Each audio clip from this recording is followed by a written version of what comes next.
feel blessed, that's evident. I'm the best I've ever been.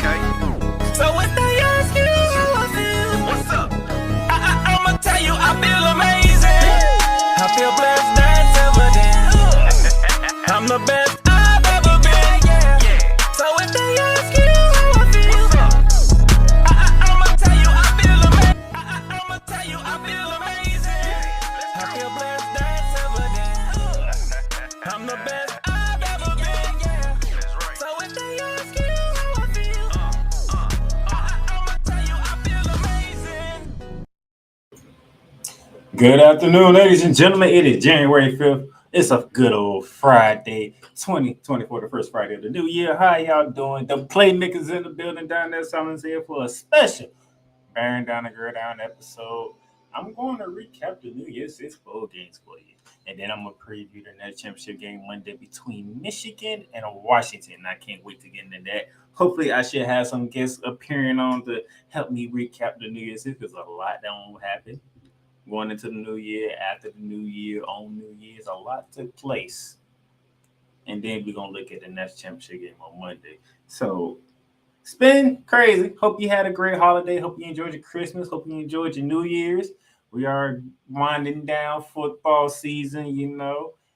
We got one game left in college football. The NFL is getting down to their final week of the regular season, and then we'll be on to the playoffs. So it's been crazy right now. But without further ado, let's go ahead and jump right into it. We're going to start off recapping some New Year's Six games. And first on the docket is the Goodyear Cotton Bowl down in the good old state of Texas, where there's a lot of things that happen in the good old state of Texas. Just like the Goodyear Cotton Bowl that featured the Missouri Tigers on the SEC taking on the Ohio State Buckeyes of the Big Ten. And those of you who watched the game, you see the final score. 14-3 win for the Missouri Tigers. Okay. Interesting thing, Marvin Harrison Jr. didn't play the starting quarterback that was at Ohio State. He decided to transfer out. Good to see that Trayvon Henderson did play in this game. AJ Abuka did play in this game. But, it was all about Missouri. Ohio State jumped out a 3-0 lead, and that's pretty much all they did, with Missouri scoring their 2 touchdowns in the fourth quarter to win that game. Brady Cook, 11 for 18, 128 yards passing, and a touchdown. Cody Schreiber, the all-star running back for the Missouri Tigers, another 29 carries for 128 yards and a touchdown. Missouri been doing what Missouri does all year. They win games. They stick with the run. They pass when they need to, and they win games. Was what they did. Shout out to them. Appreciate those. That's a good win for the SEC over the Big Ten in that one.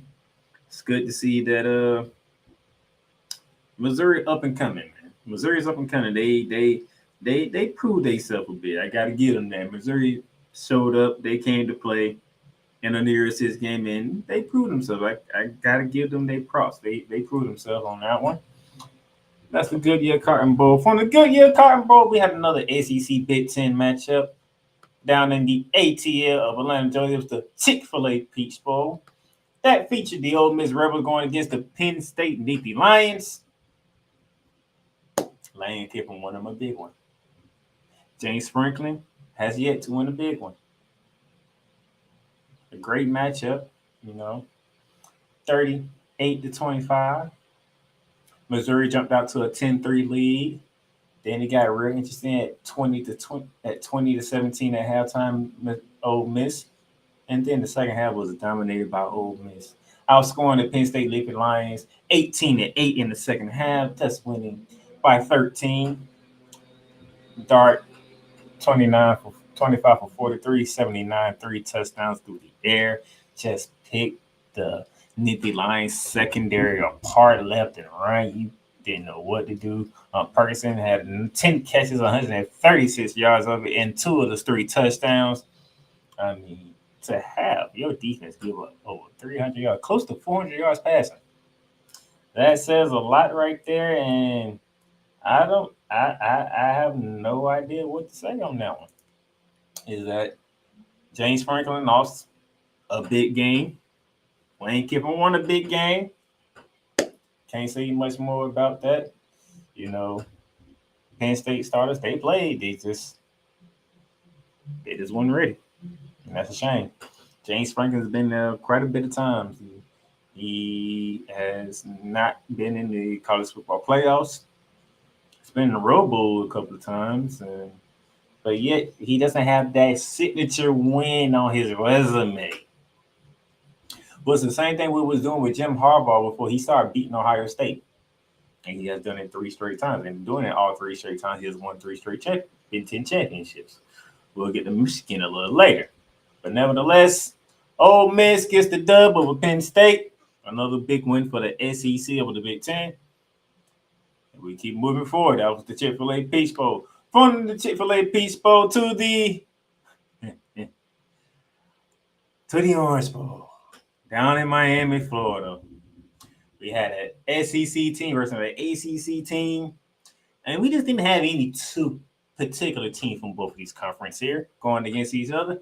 We had the University of Georgia going against the Florida State University. The 2 teams that had Ipes the Great with the College Football Playoff Committee and what they selected the top 4 teams. We all know about this.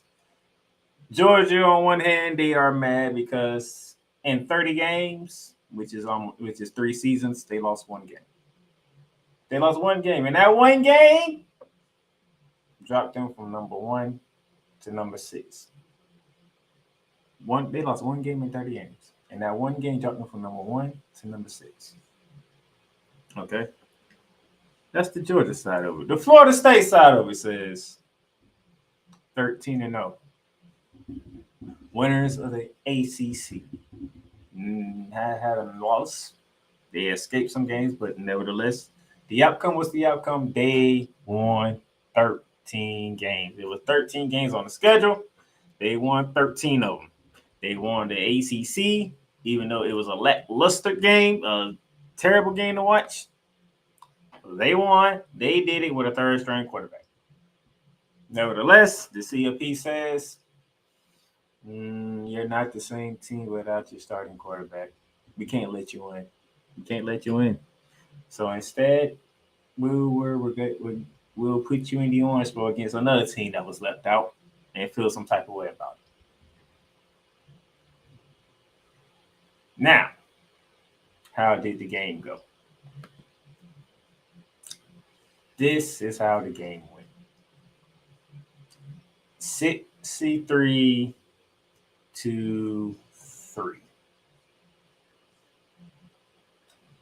That is correct. They got beat by 60. 60, okay? 60 points. University of Georgia dropped 63 on them and only allowed Florida State to get a field goal. Carson Beck played. Milton played. McConkey played. Most of the starters for Georgia played. And they had a list of players that was out, especially on the defensive side. But nevertheless, and plus the best tight end in the game, Bart Ross, he didn't play. He was due to injury. And then on the Florida State side, Playmaker transferred out. Wide receiver sat out. Defensive tackle, defensive lineman, defensive backs, linebackers sat out. The list is pretty much comparable, okay? But you had 29 sitting out for Florida State. There's been a lot of arguments about why they sat out and what was going on and all this other stuff. But the Florida State Seminoles took the field, knowing there was nowhere close to 100% because of opt-outs. And this is what the result we got. Carson Betts, 13 for 18, 203, 2 touchdowns. Milton, 9 carries, 104 yards, 2 touchdowns. Bell had a nice game. Georgia scored 9 touchdowns in this game. 9! And Florida State only kicked a field goal. A field goal. That's all they got is a field goal. And it is whole entire process a field goal. This is what, and this is what I said after the game of the Orange Bowl. Exactly what I said. I put this on Facebook. I put it out there, and I got a lot of reaction to this. That first statement, however, says what you all have seen in this Orange Bowl is two different philosophies. The Florida State philosophy, they cried about being left out of the college football playoff. Did they deserve to cry? Did they deserve to have a gripe? Sure. Okay, you went 13-0. Nobody's going to blame you for feeling some type of way for being left out because you went 13-0. Okay?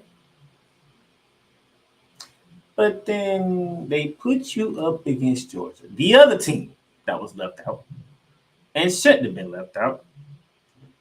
And it's still, you guys opt out. Georgia, on the other hand, led by Kirby Smart, said, all right, you left us out. We only lost one game, but yet you want to leave us out? Fine. That's what we're going to do. Those of you who are hurt, we don't mind you not playing. You're hurt. You got legit injuries. Those of you who are healthy, go out there and let's play. And when we play, we're going to take the field and we're going to send a message. We are going to send a message to everybody in the CFP. Because everybody in the world knows we're doing the best 14. Georgia's one of the best 14s, correct? There's no argument on that. If you do a top 4 teams of this season, Georgia is in your top 4 somewhere. They 1 through 4, and they are not outside of it. If you put them outside of your top 4, then you don't know football then. Okay? Anybody who watches football, sees the season, they know Georgia's one of the best 4 teams. So the fact the committee left them out after losing to Alabama, okay, we're going to prove it to you. One team took what the committee did and said, watch this, and the other one basically quit. Georgia said, watch this. They dropped 63. They dropped 63 on Florida State. 63. Florida State decided not. They showed up, but decided not to show up. What's the point of you even being in the bowl game anyway? And guess what? Kirby Smart had something to say about it. Kirby Smart said, look here, let me say this. Because he was adamant. This is the winning coach who just won by 60. This is what he said in the post game. Let me say something, and I may be wrong here, and maybe this will be a bad soundbite, but people need to see what happened tonight. They need to fix this. It needs to be fixed. It's very unfortunate that they, talking to Florida State, who has a good football team, a good football program, are in the position they're in. Everybody can say it's their fault, it's their own problem. All right. And everybody can say we had our guys and they didn't have theirs. I can listen to all that. But college football has got to decide what they want. And I know things are changing. I know things are going to change next year. You know what? There's going to be still bowl games outside of those. People got to decide what they want and what they really want to get out of it, because it's really unfortunate that those kids, talking about Florida State, that had to play in that game didn't have their full arsenal and affected the game 100%. That's from the coach who won by 60. He won by 60, and this is his coach after the game. Okay? And I agree with everything he said. He wasn't taking shots at Florida State. He was taking a shot at college football. The people, the body government of college football. You know why? Because let's face it. I said what I said about Florida State. I ain't changing that. But the body governments of college football need to understand this. When you put a playoff system in place and you crown for the best 4 teams, how do you find the best 4 teams? How do you find the best 4 teams?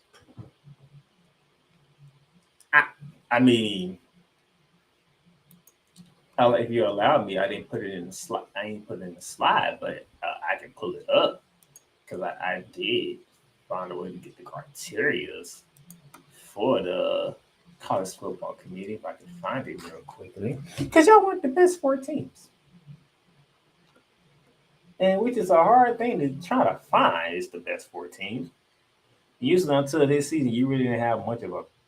There's always going to be a team who have a problem, but you really didn't have much of a problem. You can tell. We can actually look and tell who the best 4 teams are for the most part. Until this year, you had a situation on your hand. You had an undefeated team, and you had a back-to-back national champion team who lost 1 game in 30 games. So here it is, right here. Notable selection criteria. CFP selection committee. One thing they look at: conference champion. Florida State conference champion. Georgia not. Strength of schedule or head-to-head competition. Obviously, 2 different conferences. Georgia's strength of schedule is in the top 10. Florida State's strength of schedule is in the 50s. Competitive outcome of common opponents. I don't think Georgia or Florida State played a common opponent. No, they played Florida. One team beat the brakes off Florida, and that was right here in Jacksonville, and the other team escaped Gainesville and the swamp. Let you figure out what team did the damage to Florida and what team escaped the Gators in the swamp. Other relative factors such as unavailable of key players, coaches that might have affected a team's performance during the season or likely will affect its postseason performance. That's when Jordan Travis became the reason why Florida State couldn't get it, which is unfortunate for him because he can't help it. He got injured. I mean, and there's an awful injury at that. He can't help that happen to him. So it actually make him the quote-unquote reason why it's pretty much a bad look for college football because you basically said, yeah, without Jordan Travis, you're not the same team. The fact that he got injured, we can't, it's not going to be worth it for us. We'll put Texas and Alabama in. Basically what they said, basically what they did. So, but yeah, that's the criteria for the college football committee. Now we're going to be interested if that criteria stays the same, knowing that we're going to 12 teams next year and not just 4. We added 8 more teams. 8 more teams to this mix. And then, like Kirby Smart said, they need to find out what they want to do because you adding 8 teams. There's a lot more board games. And what you're going to do with the games is not a part of the college football playoff system. Because you got some pretty much how I see it right now, round 1, which would be the 4 games will be at whoever's the higher seeds home place. So number 5 will host 12, 6 will host 11, 7 versus 10, and 8 versus 9. Whoever's the higher seed gets home field advantage. And those teams will move on to the next round and face the top 14 because the top 4 teams get a bye week. How you determine the top 14, that's going to be interesting who gets by because you have 5 Power 5 where you get down to 4 now. We'll see what the Pac-12 does going forward and the coming months before the next college football season. But basically, you're down to 4 right now. And those 4 conference championships will get buys because they won their conference. You're automatically in if you win your conference. You get your top group of 5 team gets an opportunity. And most of the time or not, they're going to be on the road. So they're going to have to pull off an upset at somebody else's place to advance. That's going to be fun to see. And then we're going to move on from there. And it's going to be as simple as that until we get a national champion. So there's more games and whatnot. But yeah, I'm with Kirby Smart on 100% because what college football has going on is not it. And other thing they need to fix is this damn transfer portal while I'm at it. Because why people can transfer when we have bowl season going on? Move the season up if that's the case, so that we get football done before the new year ends. Okay, because you do not want to compete with the NFL and playoff system. Okay, that's not going to happen because people are going to watch the NFL regardless. But y'all need to do something college football. Y'all got to do something. Like, seriously. I said what I said about Florida State. They quit. That's what they did. They crying them on, they complained and all that stuff, and they quit. They showed up and quit, which is stupid. If you're going to do that, don't even show up to play the damn game because they showed up and quit. We understand the reason why, but guess what? If you're going to show up, show the hell up. And you was playing Georgia. You ain't like you was playing some nobody who didn't have a chance. You played Georgia, the back-to-back reigning national champions, who got left out because they lost to Alabama. One game out of 30. That's why they felt disrespected. And they showed up and kicked your ass. Yeah, basically quit. Ain't no Florida State fan or no party that's defending Florida State can change my damn mind. I said what I said. I'll show you to you again. I said what the hell I said. I'm not backing down. I don't care who dislikes it. Florida State quit. And they got what they deserved. They got their ass whooped. Now, before I take my break, got a special guest here. Before we get to the Fiesta Bowl, ladies and gentlemen, the EP of all EPs, the mad scientist himself. He's been on this program before, and he's joined me again. Ladies and gentlemen, Coach Johnson. What's going on, Mr. Johnson? Well, firstly, Happy New Year, sir. And secondly, thank you for inviting me back on your platform. I appreciate it. All right, I was going to get to the rest about this. The Orange Bowl, anything you would like to say regarding the Orange Bowl that we saw down in Miami, Florida? There are a lot of politicians that are wearing egg on their faces because you actually had these. All right. So we go to Tallahassee. We go onto the campus of Florida State. And we see that, understandably, the whole university's in their feelings about Florida State not being in the CFP, yet being undefeated in the Power 5 conference. I understand that. All in your feelings. And we all understood that. We all understood it. We all saw it. We all grabbed a hold onto it. The problem, though, is that there's advice that you normally get in these situations. It's not what happens to you in adversity, it's how you respond to it. And unfortunately, Florida State as a whole collective responded horribly to it. I mean, they responded as if their feelings were hurt all the way, butthurt all the way. Let's get out of ACC. Let's lobby to our senator and even to our governor of the state so we can probably sue the CFP. And then the coup de grace. You all allow these wonderful teens and early 20s gentlemen to say, you know what? We're not going to take that trip to Miami. We'll sit out. So you had 29 of your players sit out. And then we see this. A 63-3 butt whooping. Given to you by until Monday night, the two-time defending national champs in Georgia. Now the messed up thing is Georgia understood the assignment. They wanted to show the CFP, okay, we understood we have one loss, but we still think we're one of the 4 best teams. Let's show you why. Florida State, on the hand, was like, well, we already went undefeated. You didn't respect us. Well, screw you. We're just going to screw the whole thing out of the whole picture. And now you don't have a leg on which to stand.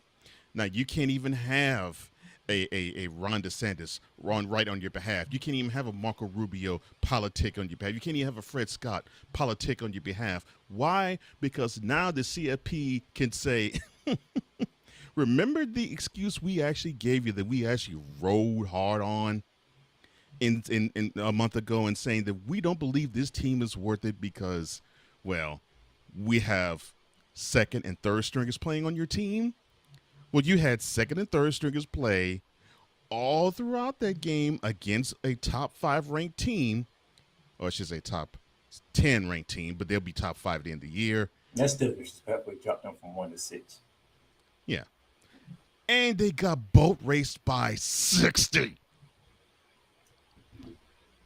Thank you, Florida State.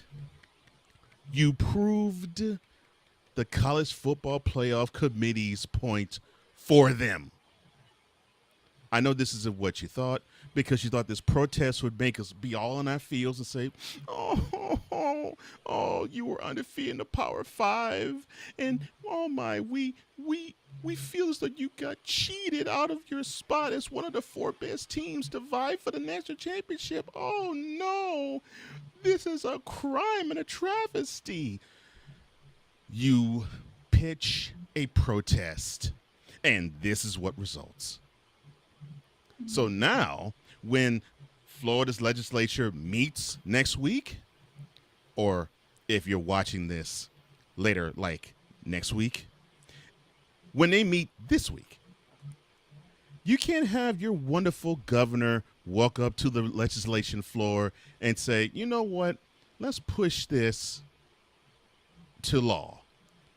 Let's give Florida State $1 million so they can actually sue the college football player committee. Now you're going to have all that floor in Tallahassee laugh, like many people on social media did, like many people in media did, and like many in college football did when they saw how you got destroyed. And you didn't have to be. But you all decided to be in your feelings. And instead of choosing to show us all, well, wait a minute, they were wronged, and their performance in Miami showed us why they were wronged. You're like, you proved the college football playoff committee right. Oh well, that's what you get. And now you are crying foul to the ACC, which this all could have been avoided because you would have been invited into the playoff, because that 4 playoff team playoff pool could have been expanded to 12. But the conference in which you are affiliated with, even to this moment, they decided to say, not this year. So if you're going to direct your iron somewhere, Florida State fan, Florida State organization, Florida State chancellor, Florida State student, Florida State fan, if you're going to, or Florida State player, if you're going to channel your energy and anger in one direction, go to the Atlantic Coastal Conference. I think everything you said, I think that is right in here somewhere, right? Mm-hmm.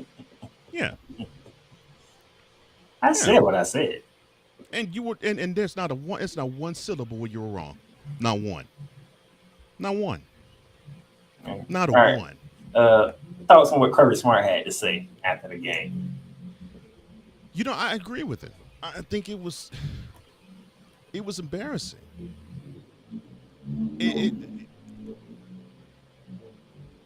You don't, and you're talking to the guy who won by 60.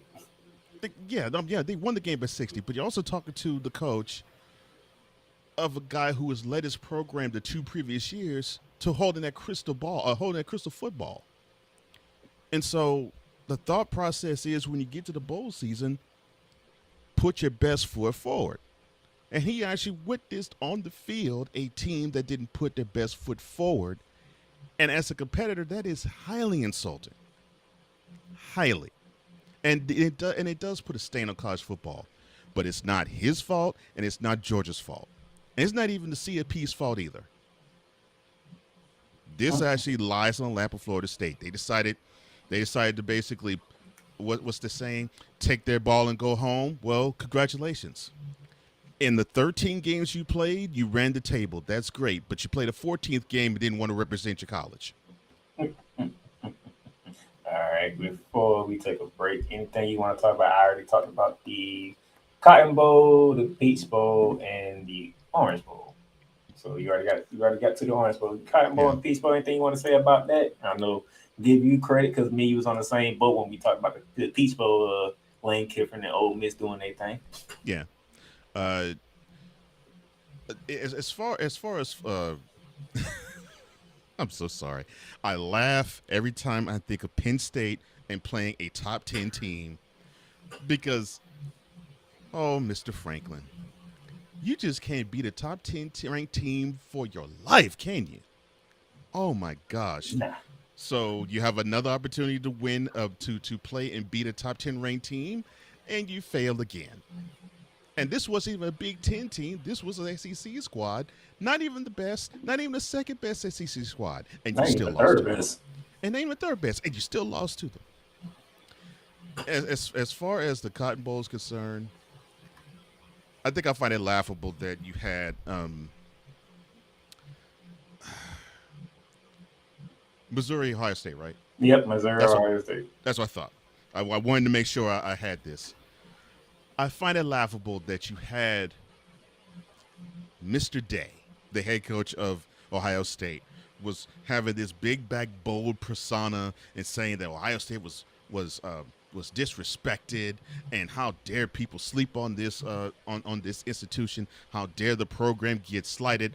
At that big time win in South Bend, where he wanted people to know that Ohio State's on the map. Well, you took an L in Ann Arbor and you took an L in Arlington.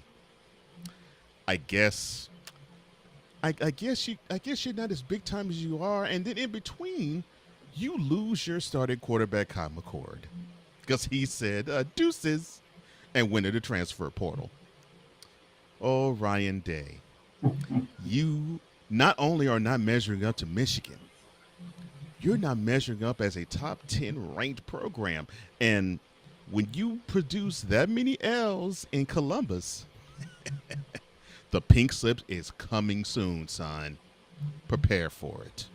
I'll get back to the transfer portal later. Let me get to this before we take our break.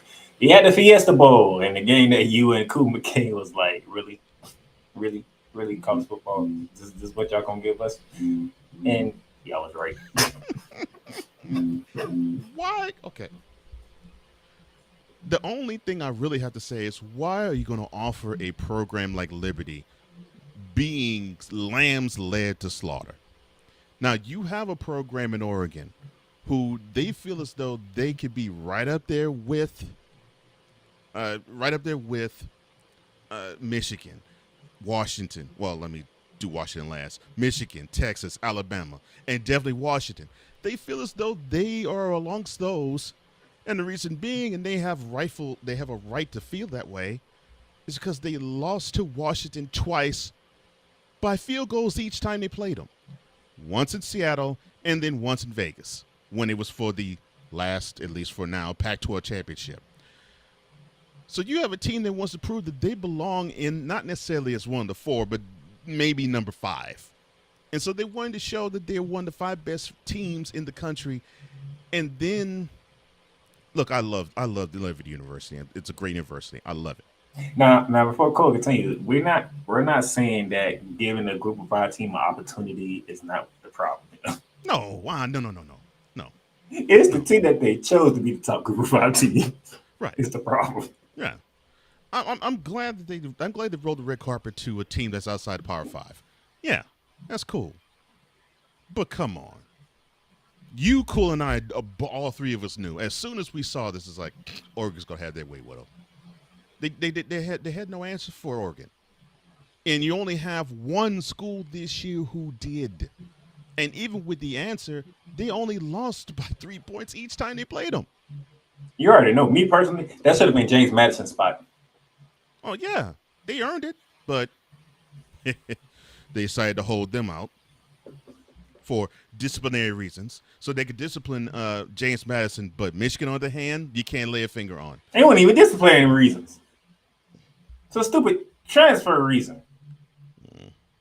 Oh, you came from SCS to the FBS. You have to wait 2 years. Why we got to wait 2 years? It's a bunch of crap. 2 years? And then you told them, well, won't you play all FBS schools? FBS. Mm-hmm. They did. And y'all got out of that because Appalachian State went in there. Yeah, about to say, yeah, they only lost one game, and they had a collective because of Appalachian State. Yes. Who got their butts kicked by Troy, which should have been James Madison. Mm-hmm. It's a lot going on in college football, but I'm gonna save that to the end when the coup can go actually off on the NCAA. Mm-hmm. But we're gonna take a break right here for the group of five, and then when we come back, we're gonna cap off the New Year's Six with the semifinals of both games, and we're gonna preview the next championship game. All right, we'll be back. The Playmaker Squad is sponsored by Lids, Locker Rooms by Lids. Shop hats and official sports gear at Lids. Lids, the leader and number one destination for hats, gears, and everything that moves you. Make it a perfect shop for fans to find official sports hats, merchandise, and gears. Represent your team, your town, and your style with a snapback, adjustable, fitted hat, or beanie from thousands of college and professional teams. Browse the very latest jerseys and t-shirts for the best teams out there. Lids has officially licensed professional and college sports teams apparel and hats featuring the hottest brands and trends. Shop online or visit one of the 100 stores across the country. Locker Rooms by Lids. Shooting lights out.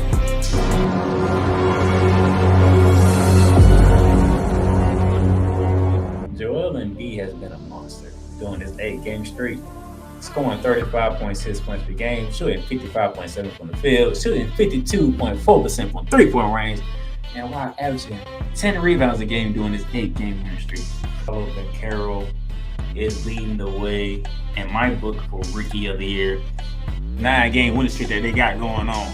Because if they do, you're going to see a lot more of this when it comes to the Memphis Grizzlies. And don't be surprised when they be mugging you, looking like some soup. When they play ball, you see the results. 13-3 in their last 16 games.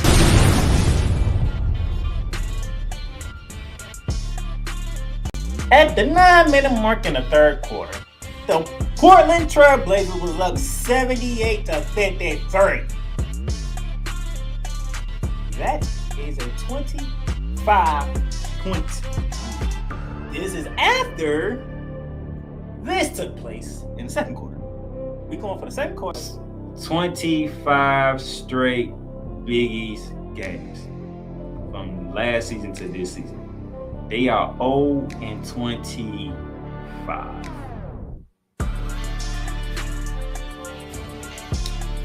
This could be catching his last year as the head coach of the Western Conference. More of this, less of that. More of this, less of that. Okay? All streaming platforms, including Apple Podcasts, Google Podcasts, Spotify, Stitcher, and a whole lot more. This has been Shooting the Lights Out. Masterpiece.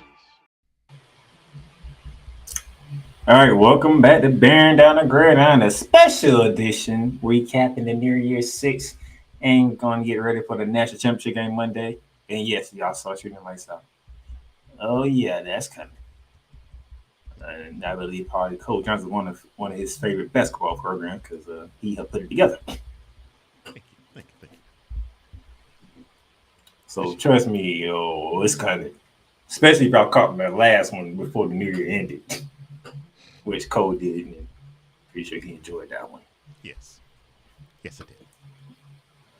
And it still continues. That makes me feel. Oh, I'm sorry. We're not there. We're not there yet. I know. We're not there yet. Ooh, we ain't there yet. It's coming though. Cause that's But yeah, let's get to it. Now we got through the New Year's Six bowls. Now we got the CFP semifinal games, and we kick it off down in Pasadena, California. At the Rose Bowl with number one Michigan outside of the Big Ten, taking on the fourth team in the CFP rankings from the SEC, the Alabama Crimson Tide. Jim Harbaugh versus Nick Saban. What can happen here? Well, Jim Harbaugh got over the hump. Luckily, by the way, fortunately, by the way, but he got over the hump. 27-20 in overtime victory over Nick Saban. Now, I was on Snowman on the morning Tuesday, and me and Snowman had a talk. First half, Alabama was fortunate. They had some things bounce their way, which helped them get the lead. Second half, Michigan was fortunate, especially on that last punt before the game ended to send the game in overtime. Cole, I was like, if Alabama falls on that football, this game's over. Mm-hmm. But luckily enough, Michigan jumped on it.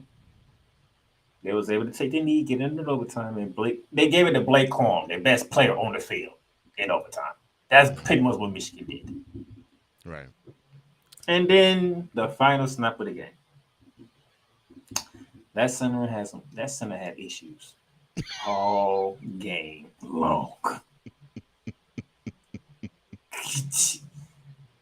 Now here's my thing. You set it up. You hit the 3-yard line. Jim Harbaugh says timeout. I don't like what I see from Alabama. I don't like what I see. Timeout. We need y'all come over here. Let's get some things straightened out. Come out of timeout. Nick Saban says, based on what we talk about, I don't like what we're seeing from Michigan. Timeout. All right, come here, OC, pretend bring team over. What we doing here? What is our best play? We need 3 yards. We gotta have 3 yards. There's nothing, no ifs, ands, or buts about it. We gotta have 3. What if it's the low stop problem from the center again or not? You caught a quarterback run on 4th down? A quarterback run on 4th down. That's the play we going with. Michigan knew what was going to happen because they shot every gap. You had Milroe. You knew that's what was going to happen. I mean, they trust his legs more than his arm. I mean, I don't know what to tell you. Man, look. I get it. And there's Mr. McCain right there. What's up? I wish he couldn't. He wanted to be on, but he couldn't be on. He had some things to do. I'm pretty sure I would have loved to hear what he had to say about that Orange Bowl. Though, oh, trust me, Same here. I would have loved what you had to say about that Orange Bowl, but nevertheless.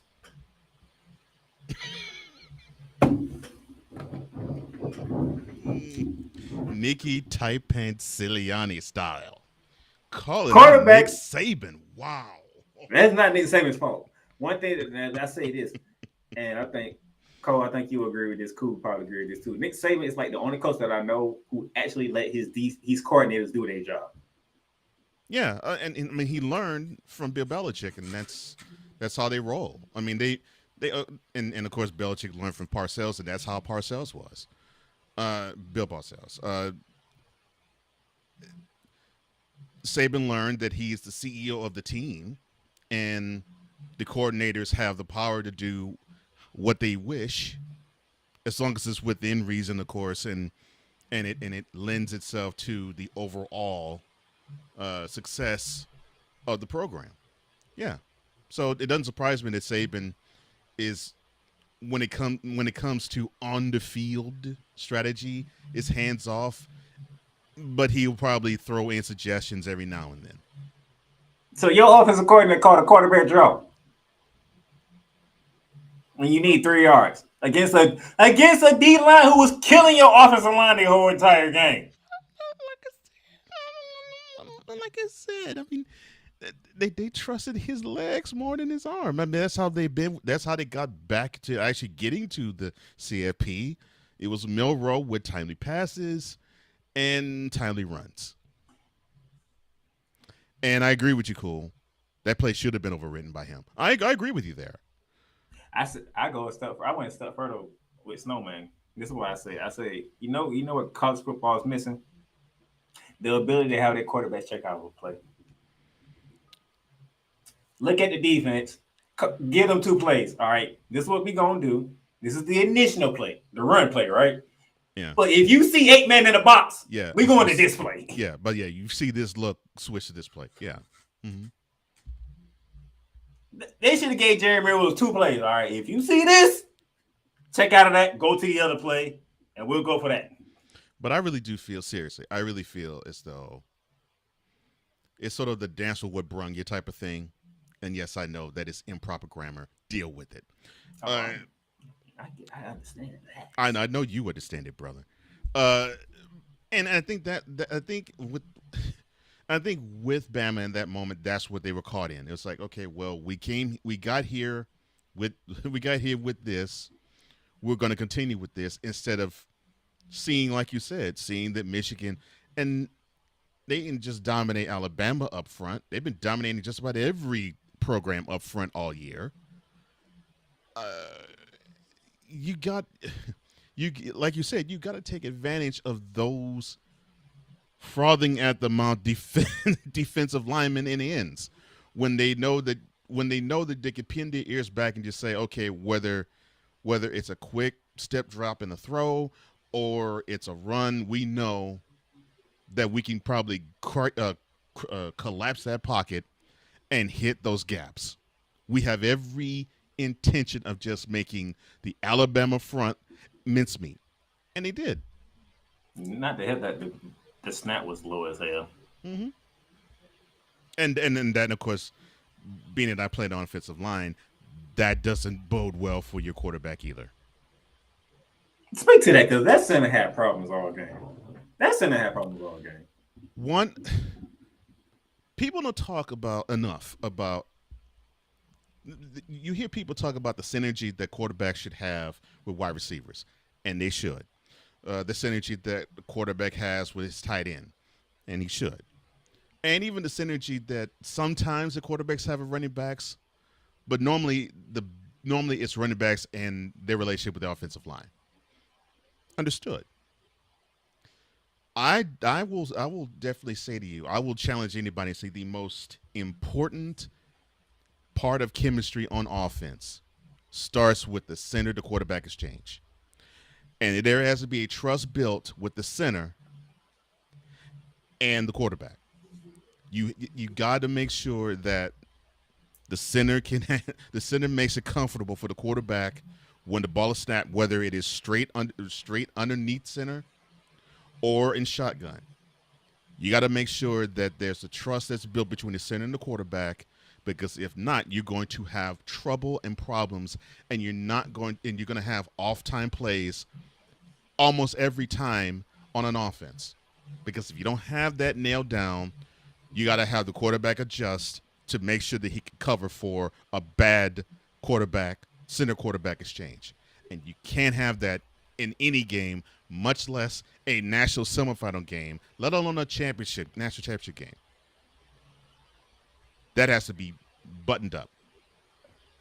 Quarterback, center, rough. Mm-hmm. Merrill's got sacked 5 times in the first quarter. And saying it leads to those things. It leads to sacks. It can lead to turnovers. It can lead to disastrous 3 and outs. It can stop a drive. Like if you're actually clicking and you have a miscue, you could probably snap yourself out of field goal range. The center quarterback exchange is hugely important. You know who didn't have problems? Michigan's offense. Outside of the first play of the game when J.J. McCarthy literally threw a pick, but the defender stepped out of bounds before catching the ball. J.J. McCarthy played the game very well. I have no issues with J.J. McCarthy. I have nothing to say. I've had no issue with him all year. I think he learned his lesson from the national semifinal last year, where there was times he was on and then there was times he was mistake prone, because I really believe the moment was too big for him. In Pasadena, the moment didn't look too big. He actually looked like he was the calming influence for the rest of the team, which that's what you want out of your quarterback. He played phenomenal. Mm-hmm. Okay. He threw 3 touchdown passes against Nick Saban's defense. Mm-hmm. Which is not easy to do. But when it mattered most, the best player on the field had the last say. Blake Carl. Mm-hmm. That's what you do. Man, I'm glad he's gotten a chance to shine again. All right, so Alabama goes down. Jim Harbaugh moves on. He's over the hump. But Who would join him? I will tip my cap to Alabama. You belonged on that stage. You just weren't good enough, but you belonged on that stage. So congratulations on a good year. You just ran to a better team that was more poised. Period. Who's going to join Jim Harbaugh and the Wolverines in Cole's hometown of Houston, Texas, on Yeah. Monday? It was the All-State Sugar Bowl down in New Orleans, Louisiana, and it was a shootout to say the least. Hmm. You had Quentin Earns and the Texas Longhorns, Cole's Texas Longhorns from the Big 12 Hmm. Yep. for the final time against the Pac-12 champions, a guy who was a Heisman hopeful, and Michael Pittman Jr. What was going to happen? Man, What a game. What a game. look here. What a game. Washington should have put this game to bed More than early once. in the fourth quarter, More than once. but you didn't, and you put the ball in Clint Earns' hands, and he almost did the unthinkable. Longhorns were 12 yards away from stealing a game they never led. Just think about that. Just think about that. They were 12 yards away from stealing a game they never led.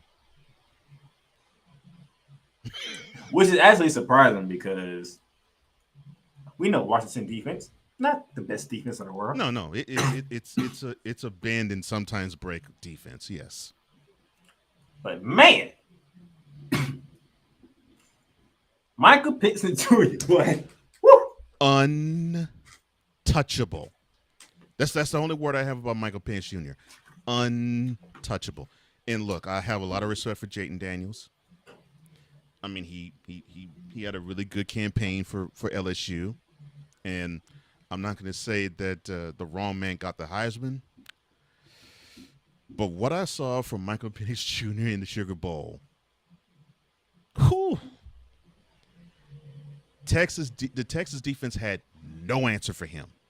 When you and Cool was No on answer. here, what did I say about the Pac-12 championship? What did I say when it came to the Heisman? I said the winner. I said the winner of this game is going to win the Heisman. Mm-hmm. And it should have been to me. It should have been Michael Penix Jr. But I had a feeling that it was going to go the way of Jayden Daniels simply because there's well. Don't do it. Don't do it. Snowman already did it to me this week. Don't you do it. They have a bias they have an East Coast bias. And I think to me that is part of the reason why you're seeing Oregon and Washington hop their butts all the way from the West Coast and join the Big Ten. For those of you who don't know, Jayden Daniels won the Heisman off one game. Basically. And that's why I was telling Cole don't do it. Because that one game Basically. came against my team. Florida. Mm-hmm. Yeah. And by the way, LSU needed every last one of them. Mm-hmm. It wasn't like he did everything. He broke records and all that, and it was a blowout. No, right. he needed to do all that against Florida. Mm-hmm. But the thing is, because Florida walked in, which is I would give Billy Napier this. You went down to Death Valley in prime time, and you gave LSU everything they could handle. Mm-hmm.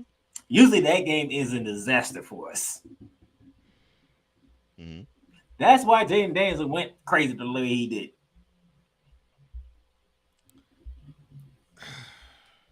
But yeah, kudos to him. And look, cool. I watched him in the L in Tuscaloosa. They didn't lose that game because of him. Jayden Daniels actually was the one who kept them in that game. That defense couldn't hold a cold. They couldn't start Jimmy Miro. They couldn't do jack. And so, the final score I think was 42-27. Jayden Daniels balled in that game.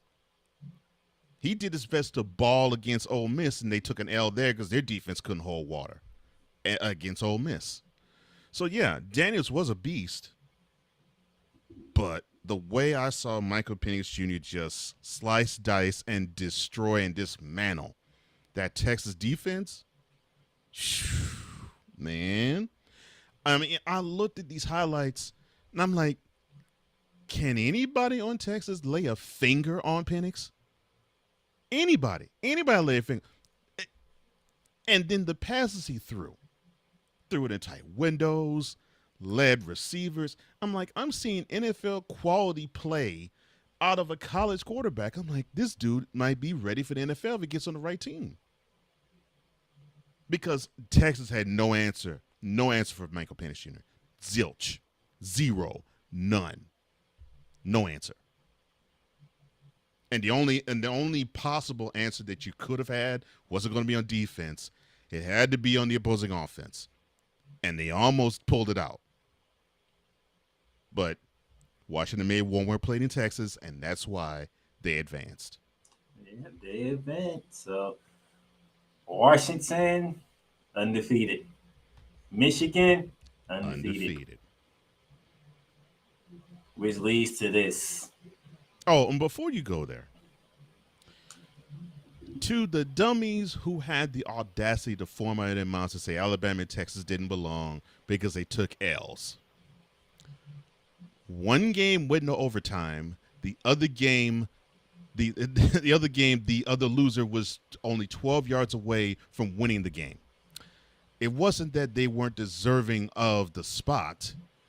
It was Alabama was not as good as Michigan, and Texas wasn't as good as Washington. That's it. And unfortunately, you have a winner and a loser, and you have to tip your cap to the better team. But both Texas and Alabama in the Rose Bowl and Texas in the Superdome, they laid it out there. They have nothing to be ashamed about. They just went against better teams. Here's my thing, and I say this every year. Probably don't have to say it no more because we're going to 12 teams now. Mm-hmm. There is a difference between best and deserve. Mm-hmm. When are y'all gonna get that thing y'all scroll up? They literally said at the beginning of this, we want the best 4 teams. Mm-hmm. And so subjective that is, that's what they said. That's what he said. I gotta clap it up. That's what they picked. They picked the 4 best teams. I still disagree, but Florida State was not going to give a match for Michigan nor Washington. No, I'm sorry. I'm not talking about Florida State. I'm talking about that other team. Oh, you think Georgia should have been in place of Alabama? That wasn't going to happen. I know that wasn't going to happen, but they'll be doing the best 4 teams. Find outside of Florida State, because they can't say what I want to say. Anybody who knows football and watches football, Georgia is in their top 4 and not outside of it. Guarantee you that. The only problem is, and we've seen this in college football year after year after year, a team that just steamrolls everybody like Georgia did this. Well, they didn't really steamroll, but they just were the better team in every game they played. And they get to the penultimate game where if they win, of course, they'll be the number 1 ranked team in the playoffs. But if they lose, they'll be all the way out. It depended on the team that they played. And it was Alabama. And they took the L. And Cool said it better than I could. Georgia took the L in December. They took the L at the wrong time. They took the L in December, heck, even they could probably even recover from a November L. Definitely from an October or a September L, but they have a December L. That's what held them out. And to the other point, Alabama, the team that did get in there in place of Georgia, they had an L. What month was that, Playmaker? October. Mm-hmm. The first Saturday in October. September. September. Oh, no, it was the last Saturday in September. The last Saturday in September.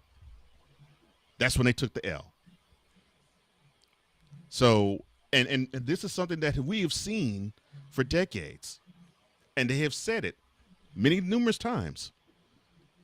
It's better to lose early than to lose late. And it doesn't matter how good of a team you are. If you take the L in Thanksgiving or later, forget you. You're not going to be a national championship contender. Well, I don't have to worry about that next year. We're going Thank to the 12 Lord. teams. Thank the Lord. I want to see the criteria when they do the 12 teams. I want that criteria. Thank the Lord. Because to be honest with you, they actually followed the criteria. Yeah, they did. That early. I did that earlier before you hopped on. I went through the criteria. They did. They followed the criteria. What's the criteria going to be for 12 teams? I already know the main parts. Conference champions automatically in. Top Group of 5 team automatically in. Those are well, I should say top 4 conference championship because we don't even know what the Pac-12 will be going into the next season. It'll be a pack nothing after this year. So that should be fun. National championship game this Monday coming 7:30 on ESPN down in Houston, Texas. H10. And shout out to Houston, Texas, by the way. They got a primetime game coming up tomorrow. Tomorrow night. A very important game up in Indianapolis. No sport game of their franchise in 4 years. I hope they can pull it out in Indy. Now, here we are. This is where we stand at so far. Mm-hmm. Both teams are 14-0. It's 1 versus 2. And guess what? That's what you want in the national championship. You want number 1 versus number 2, no matter what. You do. Does it always happen? No. But this year, it happened. So we're grateful. Well, heck, it didn't happen last year, and we saw what happened in the national championship. No, because our number 2 team, who was number 1 this year, got steamrolled by that team that people said shouldn't have been there. Right. But they beat Michigan. Right. Yeah. 70. But yes, by the design of how the college football playoff committee wanted it, this is exactly what they designed. It went according to plan. I can't argue with them. 74% blue. And I agree with that. And we seen this in sports a lot. I say this to Snowman. Say it here. See a cool and cold agree with me. They got over the hump. If I'm Washington, I'm trying to find whatever I can use for motivation because Michigan don't need no motivation. They got over the hump. No, they don't need motivation. They now believe they're the best team in the land. Now it's a matter of proving it. And they got over 2 hurdles from 1 stone. One hurdle being, okay, well, a Michigan team led by Harbaugh can't play in the national championship because for some reason he'll find a way to choke the game away. Didn't. Almost. And yeah, almost, but didn't. And then, oh, by the way, we don't think a Big Ten team has a chance against an SEC squad. I mean, you went against the best coach that's living in college football. You went against the biggest institution the SEC has had probably since Spurrier. And I know that makes you smile when I say that, sir. And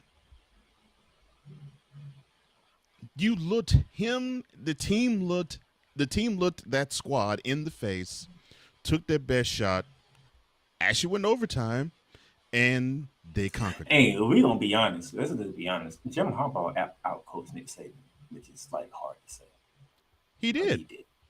Jim Harbaugh out-coached Saban. Yeah, Harbaugh out-coached Saban. He did. No question. Yes. The thing that you had never thought would utter out of people's mouth. There you go. I know. It was hard for me to say that too when I watched it back. I was like, "Wow, wait, you mean tell me Harbaugh actually out-coached the best coach in college football? Really? Wow." He did. Surprised. He did. And he did. I have no gripes about that. So I don't either. he better, or he better. That's all I gotta say. He better, or there's gonna be some problems in LA. No, you don't need to take it to LA. Why not? My dude need a coach. Okay, my dude needs a coach right now. He does not need to. He does not need the. He does not. Okay, so I know he has a great quarterback in Justin Herbert. has no running game of which to speak, has a decent defense if they can stay healthy. That organization, though, with the ownership group, absolutely sucks because they need to go back to San Diego. I'm sorry, this is pro football. We're not talking about pro football. But yeah, Michigan will hate to see Harbaugh leave. They'll hate to see 4.5 favorite. And trust me, that stadium will be filled to capacity. Oh yeah. 72,000 strong. Oh yeah, no question. So I'm looking forward. No question, because Houston loves their football. And right now, whether there's only one group of people outside of Washington. I'm not counting Washington fan base. Okay, I'm not counting them.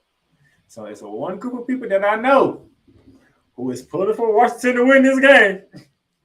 Ohio State. No, well, yeah, that too, but that's not the group of people I'm talking about. That's not the group of people I'm talking about. And Cool McCain gonna love this.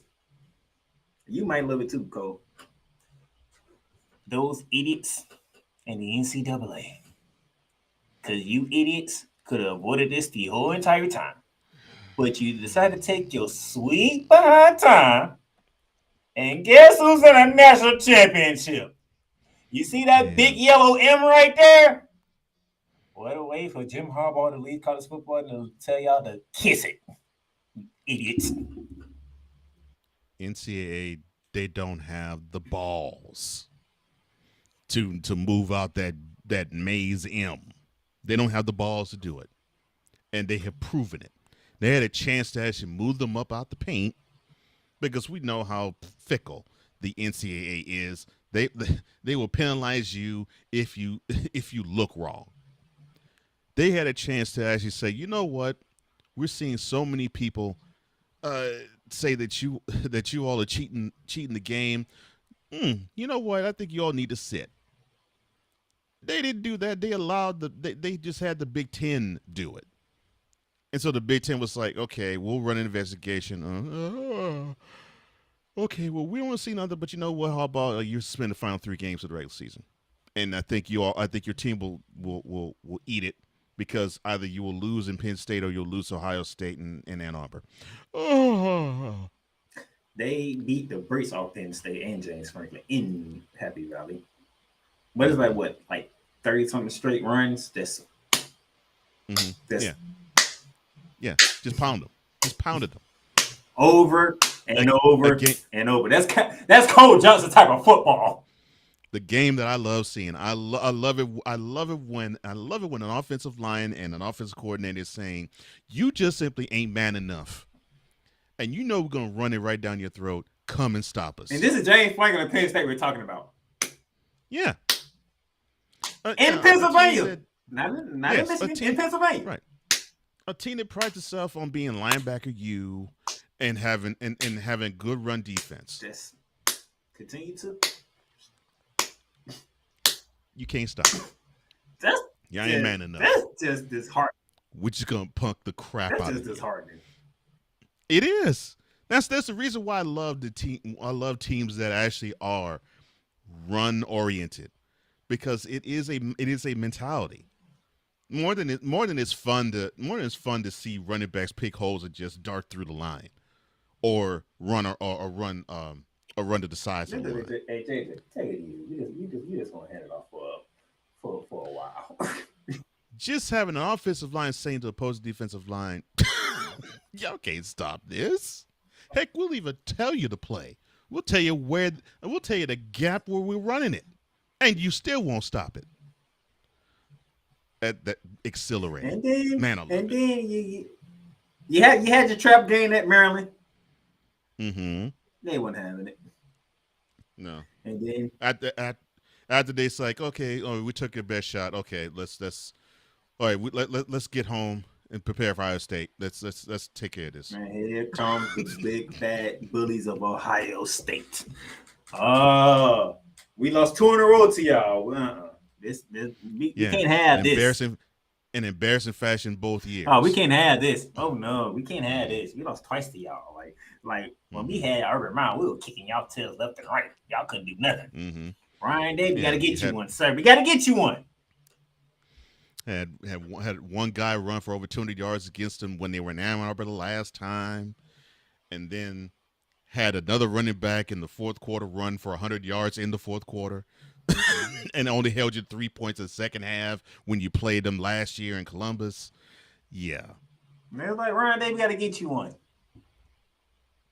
Nah. Not happening. Mm-mm. Not, They weren't good enough. not They weren't good in our enough. house. No. They weren't good enough. They weren't physical enough. And then that's the funny thing. Ohio State prided themselves on being physical. That the uglier it was, the better it would be. The problem though was that you had to force Michigan into making mistakes, and they didn't No, do it. but your quarterback who decided to transfer was the one who made the mistakes. Oh, McCord? Yeah. Oh yeah, he was mistake prone in that game. And I can tell you probably the reason why he transferred is because of that game. Because Ohio State course. fan was like, bruh, You ain't it. they didn't have You only had one job, son. they didn't have John Harbaugh on the sideline. All thing you needed was throw a touchdown. That's it. That's all you had to do. Throw a touchdown. Because you know that's how they are. You only had one job, son. One. Beat that team up north, and you couldn't do it. He didn't want to hit that for a whole year. All you had to do was beat Michigan, because they'll never say to him. They don't say to him. All you had to do was beat Michigan. That's it. That's all you had to do was beat Michigan. Mm-hmm. But for if you would have stayed on campus for the next 365 days, since we're in a leap year this year, for the next 365 days, he would have heard, you failed in Ann Arbor. You failed in Ann Arbor. Now I hope you don't fail here in Columbus this year, but you failed in Ann Arbor. You failed in Ann Arbor. It would have been reminding him all the while. He didn't want to hear that crap, and he said, all right, deuces. I'm sorry. I'm taking Michigan. They got over the hump. And when the team get over the hump, that is it. I can give you recent history. You can go to the NFL. You can go to my Los Angeles Rams. As many times we got our butts kicked by the 49ers, guess who we had to go through in the NFC Championship game? The 49ers. And actually played their game and beat them in their game. And went on to win the Super Bowl. Cole can give you many memories of a team who finally got over the hump, and it's like, well, you ain't stopping them now. I'm going Michigan. They got over the hump. And I'm definitely going Michigan simply because even though Michael Penix Jr. is the best, look, Jaden Daniels he's the beast, and I think he'll prove next year because I don't think he's coming out. No, he's coming I out. think he'll prove next. You think he's coming out? He declared. That's why he went in the bowl game. He declared. That's why he didn't play in the bowl game. Man, I was hoping he wasn't. No, he declared. He declared because I wanted to see him to have one more campaign in LSU before he bounced. I'm gonna be honest. I'm interested in the quarterback class because everybody talking about Caleb Williams and Drake May. But I'm gonna let you finish though. Well, doggone, since you mentioned that Daniels declared, yeah, I don't think Caleb Williams is going to be the first quarterback gone off the board, but that's for another conversation. Michigan in this game, I know they're going to win it, and they're going to win it simply because they have the more physical attributes that I love. I don't think Washington's physical enough where it matters most. They can protect Penix Jr., but I don't know if they can sustain a running game that could keep that Michigan front on its heels, because that's the only opportunity that Washington has of making this a game, like they did against Texas in the Sugar Bowl and like it did against Oregon both games. If they could keep their defensive front on their toes, make them not pin their ears back and say, okay, we're getting at number 9 and we're putting them to the turf. I don't think they are physical enough in a 60-minute ball game to do it all 60 minutes. And then when you flip it on the other side, Michigan wants to ram it down your throat. Show me a moment where you feel as though Washington is capable of withstanding a team that's just too physical and basically will just say, we are more men than you, you can't stop us. Here's this ball, we're running down your throat. We don't think you have what it takes to turn us back. And I think that's where it is. I don't see it. So before we get out of here, One thing I do know about my good buddy Cole Johnson, he has a lot of gripe with the NCAA for many different reasons. Oh And gosh. he doesn't usually get the platform to do it. So I'm gonna give him my platform to do it. Well, thank you. You know, it's amazing to me. It really is that we think of this as a governing body that's supposed to be all for the amateur athlete. And I mean, I can rail on them with how they mistreat basketball players, but of course, this is bearing down the gridiron, not bearing down the hard court.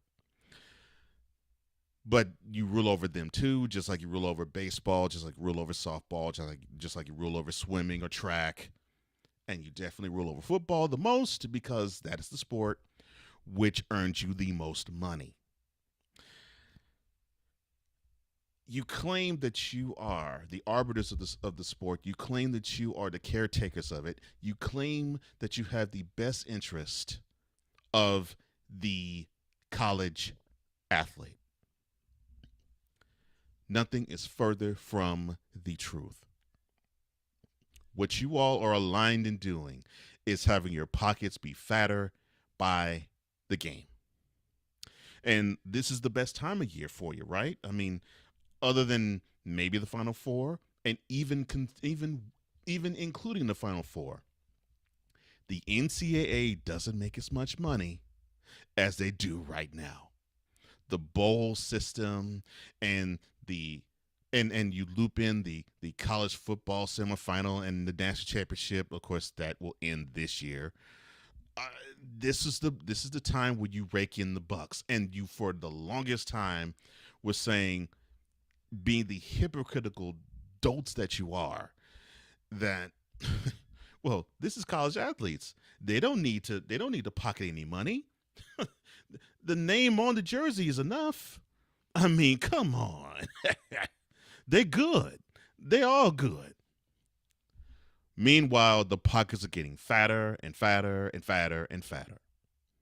You're making money off of these guys, and you're pumping and saying to them, well, the name on the front of the jersey should matter more than money. And now you're upset with NIL. NIL, for those who don't know, name, image, and likeness. You're upset that these collegiate athletes can earn money. And this should be a win for you guys, because now you can have college football players stay longer in your programs. And the more seasoned an athlete, the better the product. So you will actually have the opportunity to have fourth year juniors and seniors stay on the program, and it will build the product, and it would make you more money. And now you're going into in an area where you're going to have 12 teams vie for the national championship instead of 4. Now you could have had it this year happen, but ACC, you voted no, and you messed your own champion up because of it. The only motivating factor that you'll have is money. It's not the best interest of the schools. It's not the best interest of the deans. It's not the best interest of the programs. It's the best interest of your governing body. If it doesn't make dollars, it doesn't make sense. That is your motto. But you can't put that out there because you don't want to promote the fact that Indianapolis, which is where the headquarters of the NCAA is greedy. You don't want to put that out there, but you are. You're greedy. You want to dip your hand in every single cookie jar known to man or woman. Because right now, if you can find a way to get a little bit of the name, image, and likeness, and I know you're going to find a way to do it because it's just how you all are, then you'll be fine with NILs. But you just can't profit. And while I'm saying profit, I find it ridiculous that we can talk about a governing body that cares about the student athlete, yet when we had Coach Prime in Jackson State, he shined a huge light on the fact that you have just a corner of college football. Actually just a corner of college athletics that they don't even get any type of great facility. They don't get any type of equipment. They're considered literally redheaded stepchildren, as opposed to the big boys, the Power Five. If you claim that you are about the student athlete, that you're about protecting them, that you're about making sure that they have all that they need to have, then you have to do right by these student athletes, whether the program is Michigan or if the program is Jackson State, whether it's Texas or Texas Southern, whether it's Tennessee or Tennessee State, whether it's North Carolina or North Carolina A&T. You got to stand up for those programs as you would if they are the programs that come every January and every April. They will give you the most money because they will put the most eyeballs on the screen, and you'll capture the most interest from those who love your product. You all are hypocrites. And you have proved it in many different ways, shapes, forms, and fashions all throughout these decades. And with the college football playoff, you proven to be hypocrites again. You care about the schools? No. The next time you care about the school will be the first time. Because the only thing that you care about with these schools is how will it make us more money. You might as well have a mint in Indianapolis, because when it comes to the NCAA, that's really all that matters to you.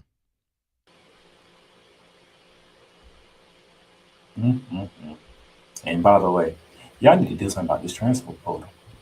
Because why do athletes get the transfer while the season's still going?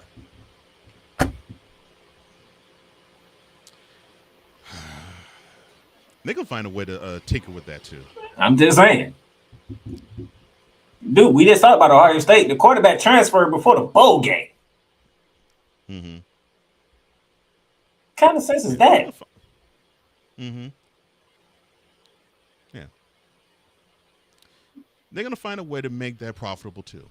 And I do mean profitable. Easy double, y'all better get it together. Let's do me a favor. Don't touch March Madness.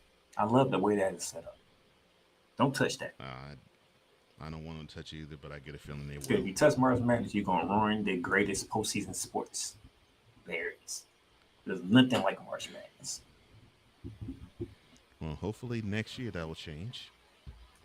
We'll see with the 12-team playoffs. Yeah. They better not screw with that. But we all know when it comes to March Madness, we know to expect the unexpected. It's a given. One shining moment. I'm sorry, my bad. We're not. Again, this isn't bearing down the hardcourt. It's bearing down the gridiron. I'm sorry. All right. That'll be it, ladies and The gentlemen. ball is tipped. Oh, my bad. That'll do it for bearing down the gridiron. Cole, where can the people find you at? You can find me on many different platforms on YouTube at Cole Sports with a Z. At Revelations. This is all on YouTube. Comey Media, that's COMIMEDIA Incorporated. And on social media, you can reach me at flowcode.com/page/host Cole Johnson. That is flowcode.com/page/host Cole Johnson, all one word. All right. Enjoy the national championship game. Will it be Jim Harbaugh leaving college football as a champion, or will Washington send Michael Penix to the NFL as a champion? We'll find out Monday. I can't wait to recap it on Snowman in the morning, because I'm pretty sure that's one thing he's going to have me talking about, or Cole going to have me talking about, one of the two. I just know I'm going to talk about it next week sometime. Yeah, more than likely. Shout out to our brother Cool McCain for joining us in the chat. Cool. He wanted to be on, but he had things to do. Yeah. I understand it, brother. Love you, man. Until next time, or until next season, should I say, that's it for Bearing Down the Gridiron, Season 2. You just experienced Bearing Down the Gridiron, hosted by Donnell, the Playmaker Silence, in collaboration with Arch Brothers Football. Bearing Down the Gridiron is sponsored by Lids, Fanatics, and Paramount Plus. If you enjoyed today's show and would like to make a donation, you can donate via Cash App at $The Playmakers at $The Playmakers. Remember, Bearing Down the Gridiron is available on all podcast directories, including Apple Podcasts, Spotify, Amazon Music, iHeartRadio, and YouTube. And for Apple Podcast lovers, leave us a rating review. Let us know what you enjoyed about today's episode that you're listening to. Tune in again next time for more Bearing Down the Gridiron, hosted by the Playmaker.